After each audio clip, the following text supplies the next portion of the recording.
2019년 3천억 달러 가치에 달하는 거대 IT 제국의 운명을 뒤흔든 것은 실리콘밸리의 천재 엔정지니어들이 아니었습니다. 그것은 일본에서 건너온 사람 손바닥보다도 작은 유리판 한 장이었습니다. 도쿄가 수출 통제라는 봉쇄 버튼을 누르는 순간 서울이 가진 반도체 핵심 소재의 자립도는 정확히 0%로 추락했습니다. 세계를 호령하던 기술 대국이 단 한 장의 유리판 앞에서 완벽하게 무릎을 꿇었던 순간입니다. 한국이 메모리 반도체 분야에서 세계 1위라는 타이틀을 거머쥐었을 때 온 나라는 영원한 기술 패권을 차지한 듯한 환상에 젖어 있었습니다. 삼성과 SK하이닉스가 지은 거대한 반도체 공장들은 그 자체로 대한민국 경제를 지탱하는 신성한 성전처럼 보였습니다. 하지만 그 화려한 성전은 사실 언제 무너질지 모르는 모래 위에 지어진 아슬아슬한 성이었습니다. 반도체 산업의 진짜 권력은 화려한 설계도나 거대한 공장 규모에 있었던 것이 아니라 눈에 보이지도 않는 아주 미세한 원천 소재에 숨어 있었기 때문입니다. 아무리 뛰어난 설계 능력이 있고 수십조 원을 들여 공장을 지었어도 기초 소재를 공급받지 못하면 거대한 생산 라인은 그 즉시 거대한 고철 덩어리로 전락한다는 냉혹한 진실을 우리는 까맣게 잊고 있었습니다.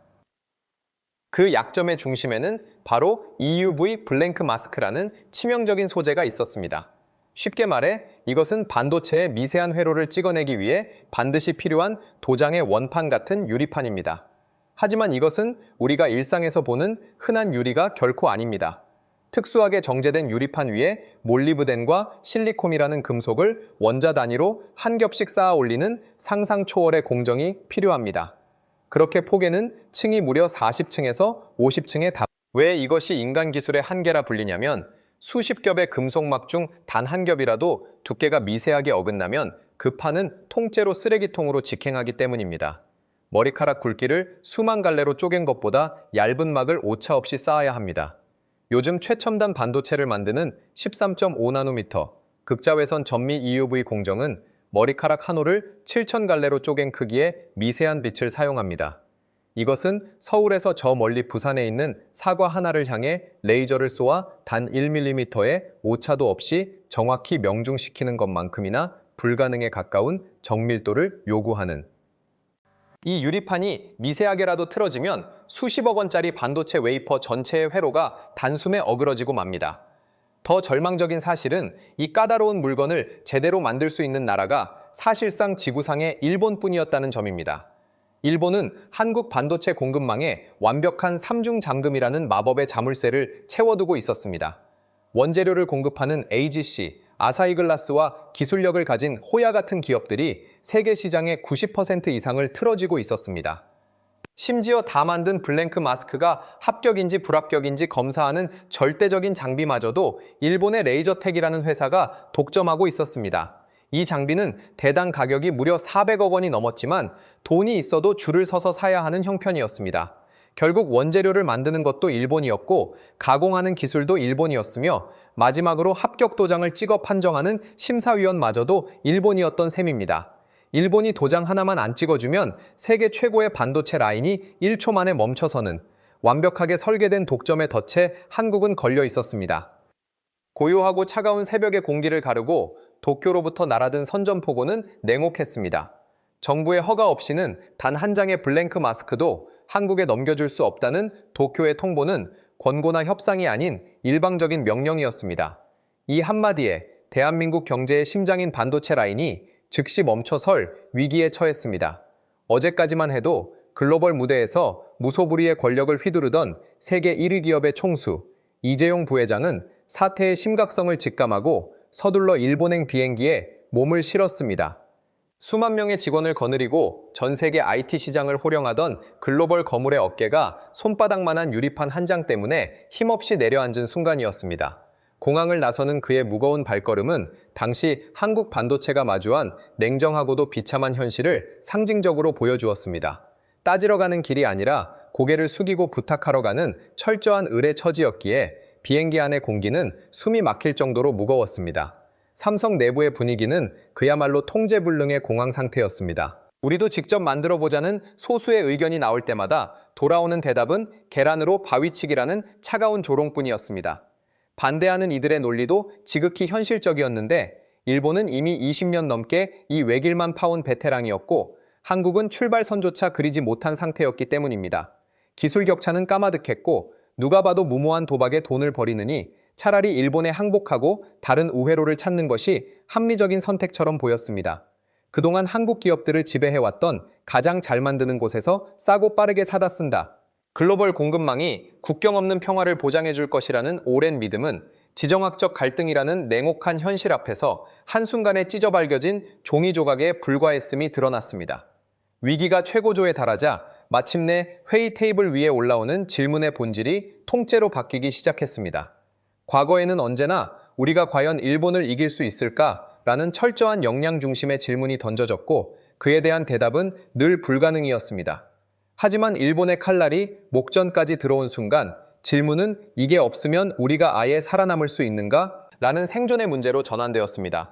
이것은 더 이상 이기고 지고의 자존심 싸움이 아니라 대한민국 반도체의 생명줄을 이어갈 수 있느냐 없느냐를 가르는 사느냐 죽느냐의 갈림길이었습니다.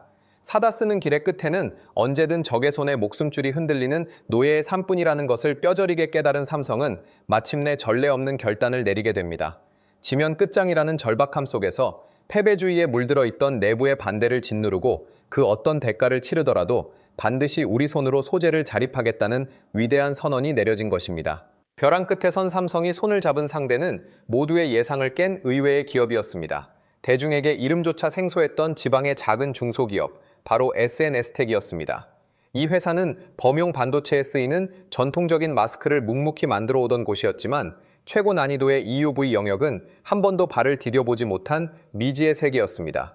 거대 대기업이 지방의 작은 기업에게 운명을 맡긴다는 것 자체가 당시로서는 파격적인 도박이었습니다.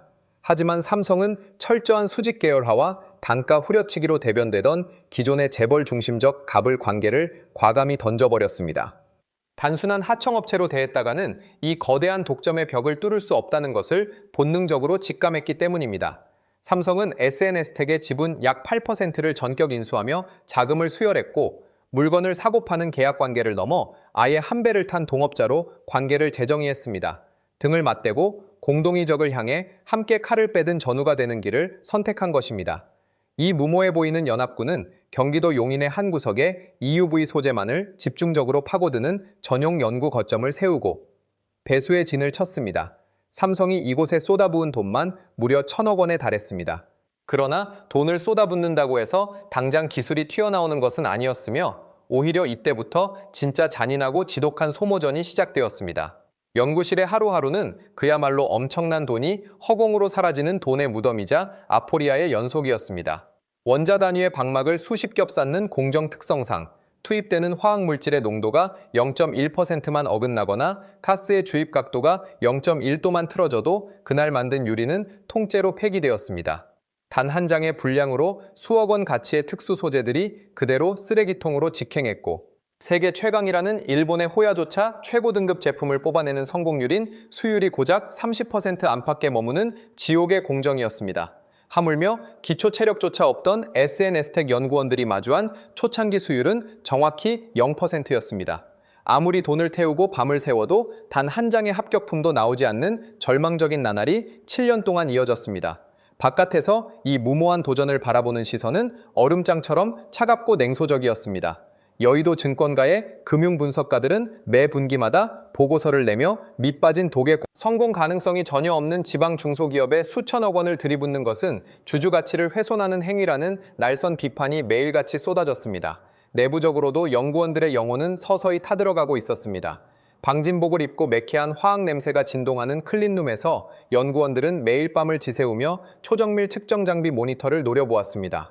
조건을 바꾸고 가스 농도를 조절하고 수백 번을 처음부터 다시 시작해도 화면에 뜨는 숫자는 언제나 예외 없이 불합격이라는 붉은 글씨뿐이었습니다. 이들에게 실패는 더 이상 충격적인 사건이 아니라 아침에 눈을 뜨면 숨을 쉬는 것처럼 지극히 당연한 상태이자 지독한 일상이 되어버렸습니다. 누구라도 진작에 두 손 들고 도망쳤을 법한 고독하고 긴 암흑의 터널을 그들은 오직 집념 하나만을 이정표 삼아 한 걸음씩 걸어 나아갔습니다. 7년이라는 기나긴 암흑의 터널 끝에 마침내 거대한 독점의 벽에 첫 번째 균열이 가는 역사적인 순간이 찾아왔습니다. 경기도 용인의 SNS텍 연구실에는 오직 몇 대의 측정 장비와 한 명의 연구원만이 불을 밝힌 채 자리를 지키고 있었습니다. 늘 그랬던 것처럼 그날도 반쯤 체념한 채 측정 버튼을 눌렀고 화면에 그래프가 그려지기 시작했습니다. 그런데 모니터에 떠오른 소수점 아래의 숫자들이 그동안 단 한 번도 넘어서지 못했던 삼성전자의 까다로운 최종 승인 기준선을 훌쩍 뛰어넘었습니다. 순간 연구실 전체에 숨이 막힐 듯한 정적이 흐르고 공기가 얼어붙었습니다. 하지만 화면에 찍힌 숫자는 변하지 않는 완벽한 합격이었습니다. 놀랍게도 이 순간 연구실에서는 단 한 명의 환호성도 기쁨의 눈물도 터져 나오지 않았습니다. 시계의 초침 소리만 선명하게 들리는 기묘한 침묵 속에서 소식을 듣고 달려온 동료들의 표정은 기쁨 대신 오히려 더 엄숙하고 비장해졌습니다. 이제 겨우 출발선에 섰을 뿐이며 진짜 전쟁은 지금부터라는 사실을 뼈저리게 알고 있었기 때문입니다. 이 새벽의 조용한 성공은 글로벌 반도체 시장의 생태계를 뒤흔드는 거대한 효율적 경제학의 역설을 촉발했습니다. 경제학에서 독점 기업이 가장 두려워하는 것은 자신보다 거대한 경쟁자의 등장이 아니라 단 하나의 작은 대체제가 생기는 것입니다. 동네에 빵집이 딱 하나만 있을 때는 주인 마음대로 값을 부르고 횡포를 부려도 손님은 울며 겨자 먹기로 사 먹어야 하지만 바로 옆에 아주 작은 빵집이 하나 더 생기는 순간 권력은 전적으로 소비자에게 넘어갑니다. 한국이 단 한 장의 블랭크 마스크라도 스스로 만들 수 있게 되었다는 사실은 단순히 수입 비용을 아끼는 차원의 문제가 아니었습니다. 그것은 철저하게 기울어져 있던 글로벌 협상 테이블 자체를 통째로 뒤집어버리는 거대한 레버리지였습니다. 실제로 이 소식이 전해지자마자 그동안 갑의 위치에서 큰 소리치던 일본의 호야와 ADC, 내부에 보이지 않는 공황 상태가 감지되기 시작했습니다. 기술을 구걸하던 삼성의 손에 강력한 칼자루가 쥐어지자 일본 기업들은 도도했던 태도를 바꾸어 한국으로 은밀히 파시단과 영업사원들을 보내기 시작했습니다. 공급 물량을 걱정하며 스스로 가격을 낮추겠다고 제안하는 등 영원할 것 같았던 독점의 권력이 뿌리째 흔들리기 시작한 것입니다. 이 위대한 기술의 자립은 뜬구름 잡는 구호가 아닌 차갑고 정밀한 시장의 숫자로 그 가치를 완벽하게 증명해냈습니다. 불과 몇 년 전까지만 해도 대기업의 돈을 축내는 무모한 좀비 기업이라며 비웃음을 사던 지방의 중소기업 SNS텍은 2025년 시장을 뒤흔드는 경이로운 성적표를 세상 앞에 당당히 공개했습니다. 회사의 연간 매출은 2,434억 원을 기록하며 전년 대비 무려 38.3%라는 폭발적인 성장을 이루어냈습니다. 투자자들과 시장의 냉소적인 시선을 한순간에 잠재운 이 숫자는 단순한 재무적 성공을 넘어 한국 반도체 산업의 생명줄을 잇는 새로운 공급망의 핵심 건축가로 이 회사가 우뚝 섰음을 공인하는 증명서였습니다. 무모한 도박이라 조롱받던 7년의 암흑 속 투자는 결국 대한민국 반도체 역사상 가장 영리하고 파괴적인 신의 한 수였음이 숫자로 밝혀진 것입니다. SNS텍이 일궈낸 새벽의 기적은 단 하나의 기업이나 단 하나의 소재에 머무르지 않고 대한민국 산업 전반을 깨우는 거대한 도미노 효과의 서막이었습니다. 일본이 쳐놓은 독점에 덫에 걸려 숨죽이고 있던 한국의 소재 부품 장비, 이른바 소부장 기업들이 약속이나 한 듯 동시다발적으로 각성하기 시작한 것입니다. 대표적으로 반도체 노광 공정의 핵심이자 또 다른 아킬레스건이었던 급자외선용 포토레지스트 영역에서는 동진세미캠이라는 회사가 마침내 국내 최초로 기술 자립의 포문을 열었습니다. 일본이 수출 규제로 한국 반도체의 목줄을 죄려 했던 또 다른 치명적인 화학 물질인 초고순도 기체 불화수소. 한때 한국 반도체 공장들이 일본에 무려 41.9%나 전적으로 의존해야 했던 이 위험천만한 수치는 소부장 연합군의 피나는 노력 끝에 현재 7.7%라는 경이로운 수준까지 뚝 떨어졌습니다. 이는 단순히 수입선을 다변화한 것을 넘어 일본의 영향력을 사실상 완벽하게 차단하고 차단해낸 끊어내기 수준의 승리였습니다. 이처럼 과거에는 각자 도생하며 대기업의 처분만 바라보던 중소기업들이 이제는 서로의 등을 받쳐주고 기술을 연계하는 하나의 거대한 공급망 요새, 즉 대한민국 반도체 소부장 연합 전선을 구축하기에 이르렀습니다. 그 결과 겉보기에만 화려했던 한국 반도체 생태계의 고질적인 병폐였던 전체 대일 소부장 의존도는 기존의 32.6%에서 21.9%로 무려 10%포인트 이상 급감하는 역사적인 체질 개선을 이루어냈습니다. 한 기업의 외로운 투쟁이 나라 전체의 공급망 뼈대를 뿌리째 바꾸는 거대한 국가적 산업혁명으로 번져나간 것입니다. 이 놀라운 역사의 이면에는 참으로 역설적이고도 장난 같은 부메랑의 법칙이 숨통을 끊어놓겠다는 정밀한 계산된 공격이었습니다. 하지만 도쿄의 정치가들이 간과한 것은 그들이 내리친 날카로운 칼날이 오히려 깊은 잠에 빠져 있던 아시아 호랑이의 가장 강력한 면역 체계와 자기 방어 본능을 깨우는 아드레날린 주사기가 되었다는 사실입니다. 일본이 문을 걸어 잠그지 않았다면 한국 기업들은 여전히 사다 쓰는 게 싸고 편리하다는 달콤한 타성에 젖어 영원히 기술 종속의 굴레에서 벗어나지 못했을 것입니다.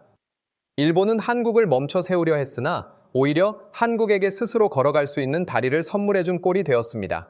마침내 상황이 완전히 역전되어 일본 정부가 스스로 자국 기업들의 피해를 견디지 못하고 수출 규제를 공식적으로 철회했을 때 이미 무대는 완전히 새로 바뀌어 있었습니다. 한국은 이미 일본의 도움 없이도 공장을 완벽하게 돌릴 수 있는 자립체제를 완성한 뒤였고 도쿄의 규제 해제 조치는 아무런 위협도 고마움도 되지 못하는 빛바랜 맹탕 선언에 불과했습니다. 뒤늦게 시장을 잃어버린 일본 기업들이 발을 동동 구르는 모습을 보며 전 세계 언론은 일본의 자충수가 한국 반도체의 진정한 독립을 앞당겼다는 냉정한 평가를 내렸습니다. 그러나 우리는 이 위대한 승리의 취기에만 취해 눈앞의 엄연한 현실을 가리는 우를 범해서는 안 되며 냉정하고 맑은 눈으로 남은 과제들을 짚어보아야 합니다. 냉정하게 말해 한국이 소재의 국산화에 물꼬를 텄다고 해서 반도체 독립전쟁이 완벽하게 끝난 것은 결코 아닙니다. 반도체 미세 공정의 절대적인 정점에 서 있는 수천억 원짜리 거대 노광 장비는 여전히 네덜란드의 ASML이라는 단 하나의 회사가 전 세계 시장을 독점하고 있으며 우리는 여전히 그 장비를 사오기 위해 줄을 서야 합니다. 또한 SNS택이 블랭크 마스크의 핵심 기술 인증을 통과했다 하더라도 이를 공장에서 수만 장씩 대량으로 일정하게 찍어내는 양산 수율의 안정화 단계는 전혀 다른 차원의 거대한 기술적 숙제입니다. 세계 최강의 베테랑인 일본의 호야조차 최고 등급 제품의 수율이 30% 안팎에서 힘겹게 싸우고 있는 만큼 한국의 신생 소부장 군단이 글로벌 영토에서 완벽하게 승리하기 위해서는 아직도 더 많은 시간과 가혹한 최적화 과정의 검증을 견뎌내야 합니다. 평화로운 시절에는 계약서 한 장과 돈이면 모든 것을 살 수 있는 것처럼 보이지만 지정학적 위기와 자국 우선주의가 판치는 냉혹한 국제관계에서 자체 기술이라는 무기가 없는 자의 계약서는 한순간의 휴지 조각이 될 수 있음을 우리는 배웠습니다. 당장은 엄청난 돈이 들고 비효율적으로 보이는 자국 기술 개발이라는 비용은 위기 순간에 나라 전체의 파산을 막아주는 가장 확실한 보험이자 생존을 가르는 유일한 카드입니다. 손에 확실한 무기를 쥐고 대등하게 마주서는 자만이 글로벌 협상 테이블에서 비로소 자신의 정당한 몫을 요구할 수 있으며 이것이 바로 7년의 암흑 속에서 한국 반도체가 수천억 원의 피를 흘리며 얻어낸 가장 값진 국가적 교훈입니다.